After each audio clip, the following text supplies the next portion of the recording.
Hey guys, welcome to another video. My name is Ian, I'm Ian the Reader, and today I'm here to help you save your 2021 book challenge. Let's go. So, to elaborate, in the past, I have set number goals for myself. Sometimes they were reasonable, sometimes they were absolutely ridiculous.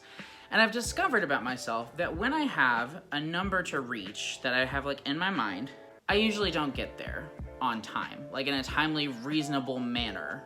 What happens is, I read stuff and then I realize near the end of the year that, oh crap, I haven't reached my goal, and I either don't reach my goal or I force myself to read a bunch of really short books that I actually have no interest in just because they're short. And I don't want you to have to do that.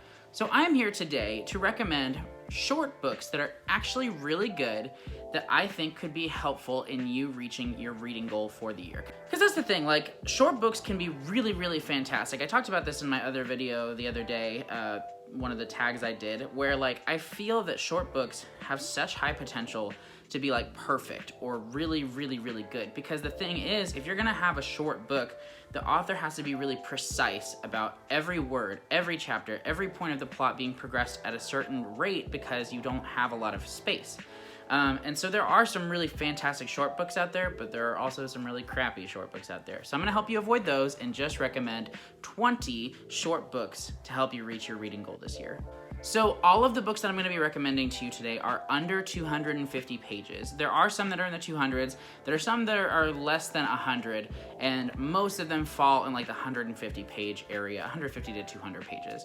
And I have them divided up by genre so that you can find something that fits your reading tastes and go from there. So I recommend all of these books. Some of them I gave 5 stars, some of them I gave 3, 3.5, and some I gave 4. But I would say that I enjoyed all of these books to a certain extent.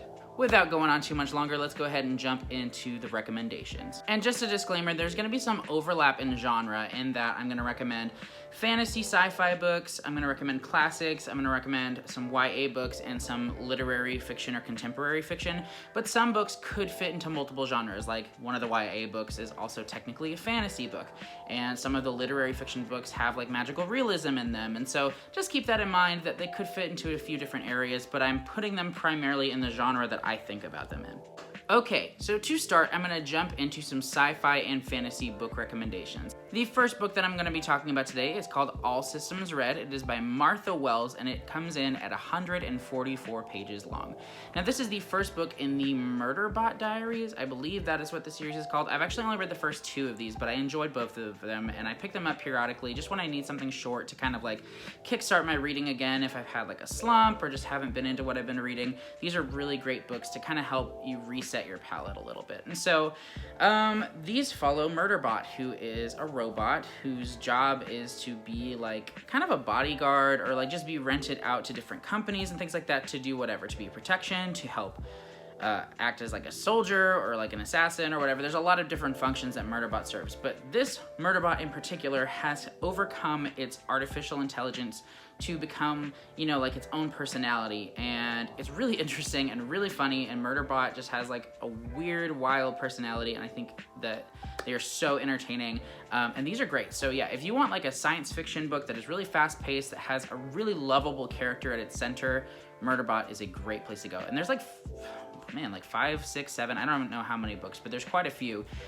So really, I could recommend this whole series because they're all pretty short. I think there's one full-length novel, but the rest of them are around this length, 150 pages-ish. So you could really just breeze through all those, and that would get you some books right there. Next up is The Past is Red by Catherine M. Valenti. Look how short this book is. It's great. And yeah, thank you so much to Tor for sending me a copy of this earlier this year. I really enjoyed it. So this book is 150 pages long, so you can breeze through it really quick. And the font is pretty big on it. It doesn't look big, but it is, I swear. And it's really interesting. This is kind of climate fiction. It's set in our world, but it's the future in which the world is just trash. Literally everybody lives on Texas-sized piles of trash, and that's where they live. And they have names based on trash, basically when they're young. I think when they reach the age of 10, maybe it's later, I can't remember, they basically are considered humans finally because they've survived to a certain extent, and they then have to go on a journey to find any piece of trash that I guess speaks to them or something, and whatever trash they find is their and whatever trash they find is, you know, what their name is. So the main character's name is Tetley Abednego. This book is weird. It's really freaking weird. And it's kind of divided into multiple parts that feel almost like separate stories. Because originally Tetley was introduced in a short story collection, I believe, and this is kind of like the full-length edition of Tetley's story. Yeah, this book was really weird. I liked it, but it was very strange. It's definitely for people who like kind of abstract fiction, who want something that's gonna have really out there characters, really out there situations.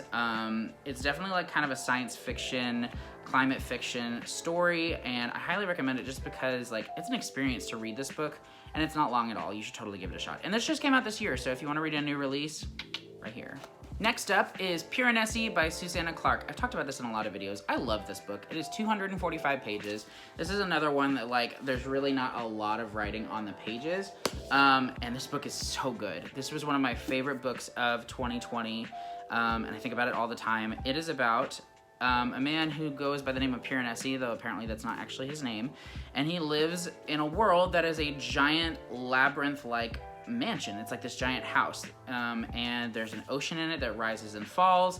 There are statues all over the place that he, you know, climbs to the different levels, and like he has like a weird relationship to the statues that is kind of, you know, delved into in the story. And this book is just so mysterious. Again, it's really weird, but it's so beautifully written. The atmosphere is just unbelievable. The character work is really great, and I love just like the themes and the layers of this story, because it can be really like observed and like depicted in a lot of different like lenses, and I feel that it is just such a book that is good for like discussion, and really just thinking on and pondering, because it is deep and beautiful and amazing. Like, what did I say? 200, I have all of the page numbers written down here. 245 pages. It's a little bit hard to get into, I will say, because it's just very strange. I would say give it like 50 pages, and then if you're not into it, maybe DNF it if that's what you want to do. But at least give it 50 pages, and if it hasn't hooked you, then sorry. Next up is The Ocean at the End of the Lane by Neil Gaiman, which is another weird one. Apparently all the fantasy short books are just weird. Maybe they make it short because they know their readers can only handle so much weirdness. But Neil Gaiman's books are kind of strange in general, but this one is particularly strange. I'm not going to really delve too much into what this is about, because I feel that exploring the world of this book is one of its great wonders and like what makes it so interesting. Okay, so it's the story of a man who lives in England, and it's him reflecting on his childhood and some strange events and occurrences that happened as a child to him. And it's mysterious and magical and weird and wonderful, and it's great. Read it.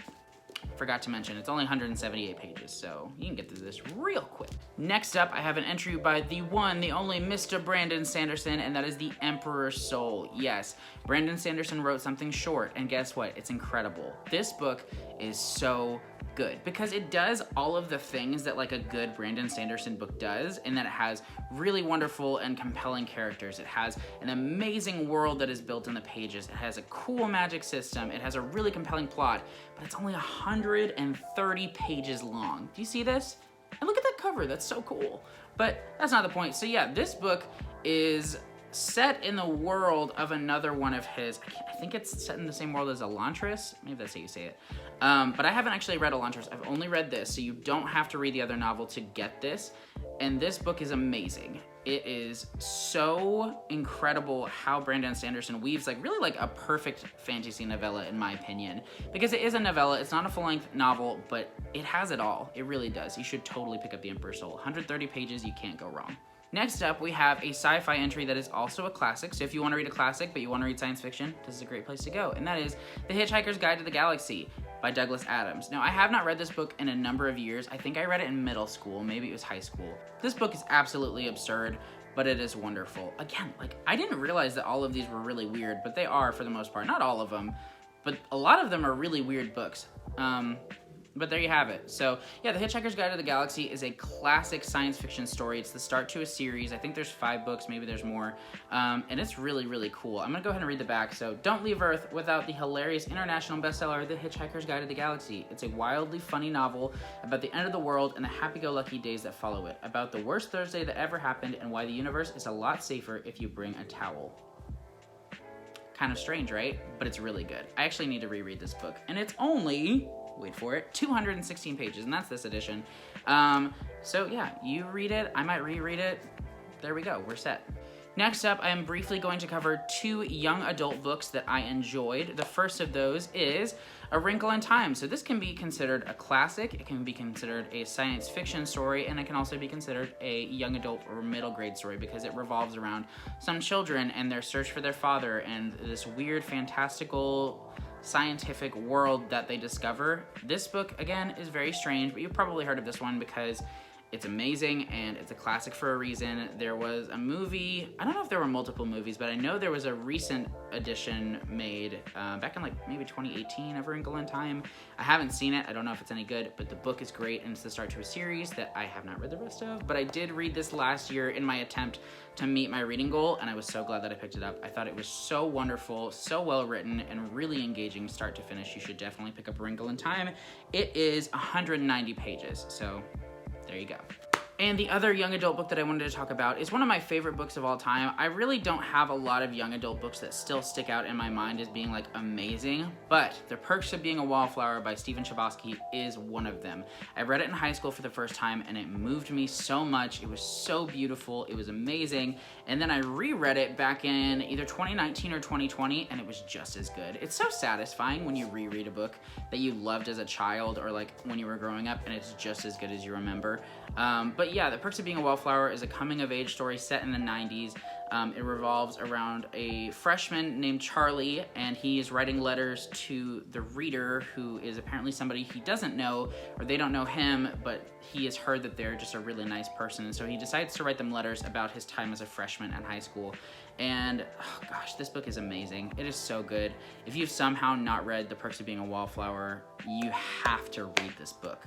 It is incredible. I think about this book a lot.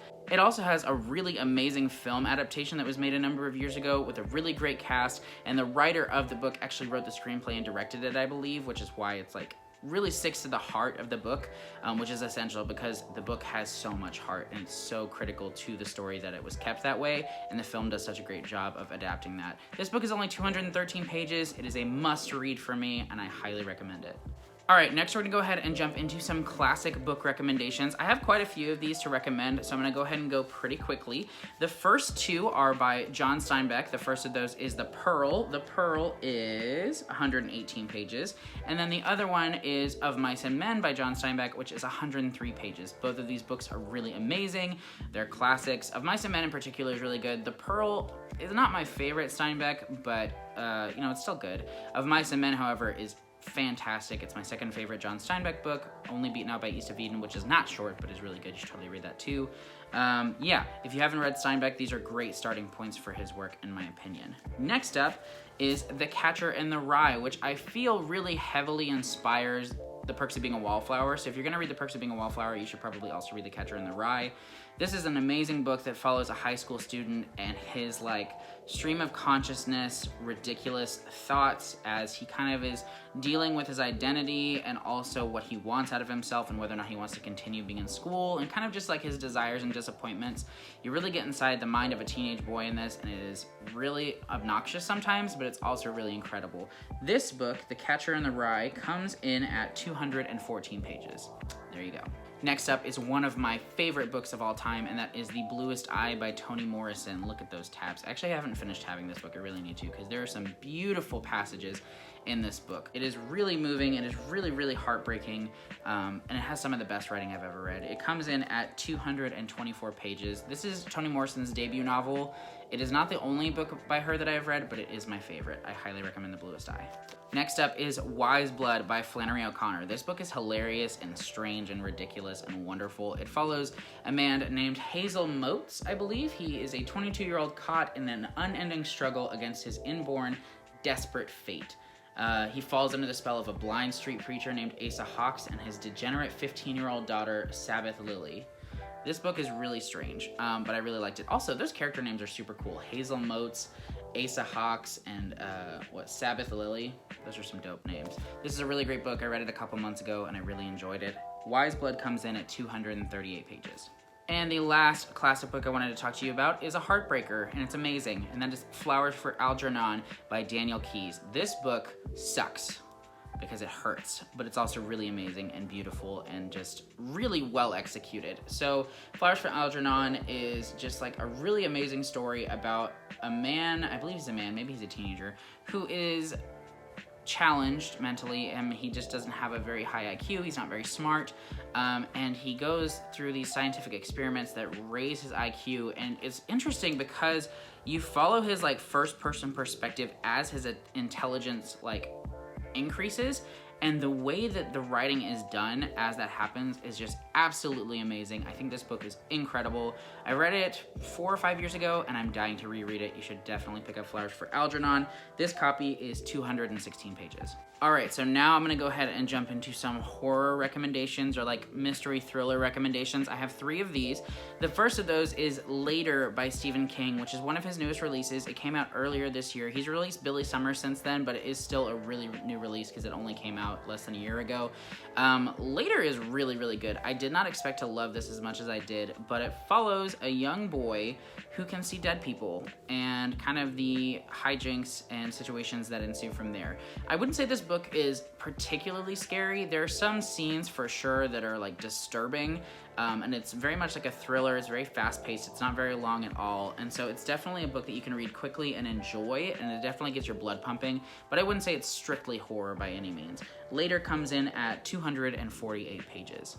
Next up is a really, really short one, the shortest one on the list actually, and that is The Grown Up by Gillian Flynn. This is really like more a short story, maybe a novella, but primarily like an extended short story that Gillian Flynn wrote for a collection and anthology, and then she released it individually as well. It is 64 pages.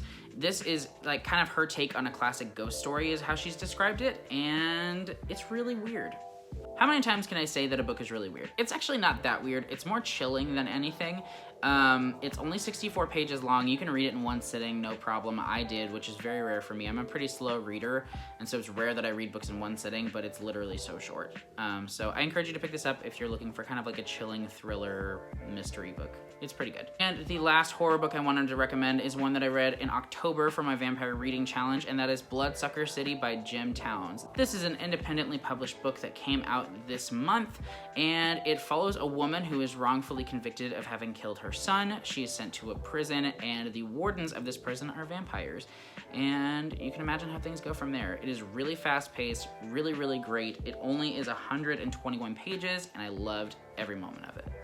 Then, lastly, I'm going to go ahead and talk about 3 literary fiction or contemporary fiction books. The first of those is Open Water by Caleb Azuma Nelson. This book is one of the most beautifully written books I have ever read in my life. This book is only 164 pages, but I bet you I could flip to like any page and find a beautiful passage. Let's see, I am on page 76. You separate and she reaches for your face, but doesn't quite make contact, tracing your outline, giving you form and detail. It's summer now, and she's drawn a line towards you, or maybe the line always existed, will always exist. It's summer now, and language is still flimsy, inadequate, so you stand silenced by the weight of it all, letting your bodies confess their truths. That was literally like a random page that I just flipped to, and I could do it over and over again because this book is so beautifully written. It is a love story about 2 people of color living in London. I believe London. I know they're living in the UK, and it's just their love story, but it also deals with, like the Black experience as well as just the culture of the time, and it is just stunning. If you have not heard of this book, please give it a try. Like I said, it is so short, only 164 pages, and every word of this is perfect. It is so beautiful. Next up, we have The Enchanted by Renee Denfield, which comes in at 238 pages. This book is set in a prison and follows prison inmates that are on death row. It is told from a really interesting perspective because it's somebody who is an inmate, but they see and hear everything that goes on in the prison. So there's some like magical realism to it. They also are able to see and hear some like things about people's stories from outside of prison. It's just a very interesting perspective. This book was really heartbreaking. It was really just interesting to kind of get the perspective on, death row inmates and things like that. The author had a lot of exposure to inmates on death row, and so she has a really interesting perspective that she provides in the story, and I think this is a really well done book. It was one of the ones I read last year to finish my challenge, and I'm so glad I picked this one up too. And the last book on this list is one of the only books that has ever made me tear up, and it is And Every Morning the Way Home Gets Longer and Longer by Frederick Bachman. This story is only 97 pages, and it is a doozy. It follows a man and his grandson talking to each other, primarily, and the grandfather has Alzheimer's, or maybe it's dementia, and he's slowly losing his memory, and oh gosh, I can't, like, even just thinking about this book is getting me a little bit emotional because it is so upsetting, but also so touching and beautiful, and just such a great analysis of, you know, family and relationships and memory and love, and it's only 97 pages. Read it. But that is it. I know I didn't give a lot of descriptions on these books, but I do give my stamp of approval to all 20 of them. They are great books, they are moving books, they are powerful books, and they are short, but it's kind of a good thing that they're short because they didn't have to be long. The authors did a really great job of keeping these books the length they needed to be, and they are perfect for finishing up 2021 in my opinion. I hope this video was helpful to you. Let me know in the comments if you decide to pick up any of these books to help you finish this reading challenge, or just because they sound interesting. I really enjoyed all of these, and I hope that you do too.